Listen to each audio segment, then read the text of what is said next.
ನಮಸ್ಕಾರ ಎಲ್ಲರಿಗೂ welcome back to my channel. ಈಗ ಅನ್ನಭಾಗ್ಯ ಯೋಜನೆಯಡಿ ಒಂದು ದೊಡ್ಡ ಬದಲಾವಣೆ ಆಗ್ತಾ ಇದೆ. ಏನು ಬದಲಾವಣೆ ಆಗ್ತಾ ಇದೆ ಅದರ ಬಗ್ಗೆ ಕಂಪ್ಲೀಟ್ ಡೀಟೇಲ್ ತಿಳಿಸ್ಕೊಡ್ತೀನಿ. ಇದು ಖಂಡಿತವಾಗ್ಲೂ ಎಲ್ಲ ಫಲಾನುಭವಿಗಳಿಗೂ ಒಂದು ಗುಡ್ ನ್ಯೂಸ್ ಅಂತ ಹೇಳ್ಬೋದು. ಆಮೇಲೆ ಗೃಹಲಕ್ಷ್ಮಿ ಹಣ ಬರಲಿಕ್ಕೆ ಯಾಕಿಷ್ಟು ಲೇಟ್ ಆಗ್ತಾ ಇದೆ ಅನ್ನೋದ್ರ ಬಗ್ಗೆನೂ ಕೂಡ ಕಂಪ್ಲೀಟ್ ಡೀಟೇಲ್ ಇನ್ಫಾರ್ಮೇಷನ್ ಈ ವಿಡಿಯೋದಲ್ಲಿದೆ.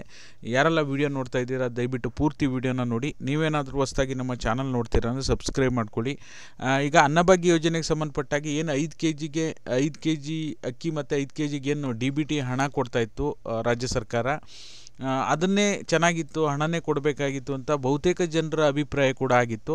ಈಗ 10 ಕೆ ಜಿ ಅಕ್ಕಿ ಅಂದರೆ ಈಗ ಒಂದು 5 ಜನ 6 ಜನ ಇದ್ದರೆ 50 ಕೆ ಜಿ 60 ಕೆ ಜಿ ಅಕ್ಕಿ ಕೊಡ್ತಾ ಇರೋದ್ರಿಂದ ಇದು ಕಾಳಸಂತೆಯಲ್ಲಿ ಮಾರಾಟ ಆಗ್ತಾ ಇದೆ. ಅಕ್ಕಿಯ ಅಗತ್ಯಕ್ಕಿಂತ ಹೆಚ್ಚು ಅಕ್ಕಿಯನ್ನು ಸರ್ಕಾರ ಪೂರೈಕೆ ಮಾಡ್ತಾ ಇರೋದ್ರಿಂದ ಏನು ಮಾಡ್ತಾ ಇದ್ದಾರೆ, ಜನ ತಮಗೆ ಬೇಕಾದಷ್ಟು ಇಟ್ಕೊಂಡು ಉಳಿದಿದ್ದನ್ನು ಮಾರಾಟ ಮಾಡ್ತಾ ಇದ್ದಾರೆ. ಇದು ನಿಮಗೆ ಎಲ್ಲ ಗೊತ್ತಿರುವಂಥದ್ದು. ಇದಕ್ಕೆ ಒಂದು ಸೊಲ್ಯೂಷನ್ ಕಂಡುಹಿಡಿಬೇಕು ಅಂತ ಹೇಳಿ ಆಹಾರ ಸಚಿವರಾಗಿರ್ತಕ್ಕಂಥ KH ಮುನಿಯಪ್ಪ ಅವರು ಮುಂದಿನ ಸಚಿವ ಸಂಪುಟದಲ್ಲಿ ಆಹಾರ ಕಿಟ್ಟನ್ನು ಕೊಡಬೇಕು ಅನ್ನೋದ್ರ ಬಗ್ಗೆ ಚರ್ಚೆಯನ್ನು ಮಾಡ್ತಾ ಇದ್ದಾರೆ. ಆಹಾರ ಕಿಟ್ಟಲ್ಲಿ ಏನೇನಿರುತ್ತೆ, ಆಹಾರ ಕಿಟ್ಟಲ್ಲಿ ಏನೇನಿರುತ್ತೆ ಅನ್ನೋದ್ರ ಬಗ್ಗೆನೂ ಕೂಡ ನೋಡ್ತಾ ಹೋದರೆ ಸಕ್ಕರೆ 1 ಕೆ ಜಿ, ಉಪ್ಪು 1 ಕೆ ಜಿ, ತೊಗರಿಬೇಳೆ 1 ಕೆ ಜಿ, ಅಡುಗೆ ಎಣ್ಣೆ 1 ಲೀಟ್ರು, ಚಹಾ ಪುಡಿ, ಕಾಫಿ ಪುಡಿ 50 ಗ್ರಾಮು ಮತ್ತು ಚಹಾ ಪುಡಿ 100 ಗ್ರಾಮು, ಗೋಧಿ 2 ಕೆ ಜಿ, ಈ ರೀತಿಯಾಗಿ ಒಂದು ಆಹಾರ ಕಿಟ್ಟನ್ನು ರೆಡಿ ಮಾಡಿಬಿಟ್ಟು ಕೊಟ್ಟರೆ ಅಟ್ಲೀಸ್ಟ್ 5 ಕೆ ಜಿ ಅಕ್ಕಿ ಆಹಾರ ಕಿಟ್ ಕೊಟ್ಟರೆ ಜನರಿಗೆ ಒಳ್ಳೆಯದು ಅಂತ ಹೇಳಿ ಅವ್ರ ಅಭಿಪ್ರಾಯ ಆಗಿದೆ. ನಿಮ್ಗೆ ಏನಿಸುತ್ತೆ ಎಲ್ಲರೂ ತಪ್ಪದೇ ಕಮೆಂಟ್ ಮಾಡಿ ಆಹಾರ ಕಿಟ್ ಕೊಟ್ಟರೆ ಒಳ್ಳೆಯದಾ ಅಥವಾ 10 ಕೆ ಜಿ ಅಕ್ಕಿನೇ ಕೊಟ್ಟರೆ ಒಳ್ಳೆಯದಾ ಅನ್ನೋದನ್ನು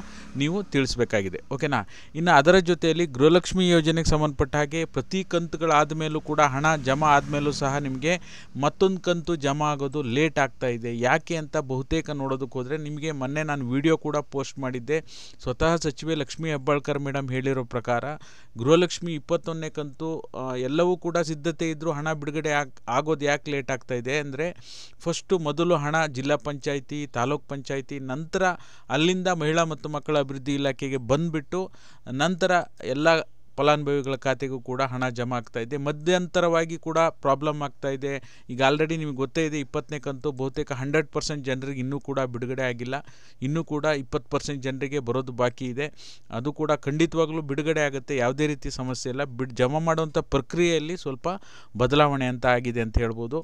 ಹಾಗಾಗಿ ಏನಿದೆ ಈ ಕ್ಷಣದ ಅಪ್ಡೇಟ್ ಕೊಟ್ಟಿದ್ದೀನಿ. ವಿಡಿಯೋ ಇಷ್ಟ ಆದರೆ ಲೈಕ್ ಮಾಡಿ, ಶೇರ್ ಮಾಡಿ, ಸಬ್ಸ್ಕ್ರೈಬ್ ಮಾಡಿ. ವಿಡಿಯೋ ನೋಡಿದ್ದಕ್ಕಾಗಿ ಧನ್ಯವಾದಗಳು. Thank you all. Thank you so much for watching.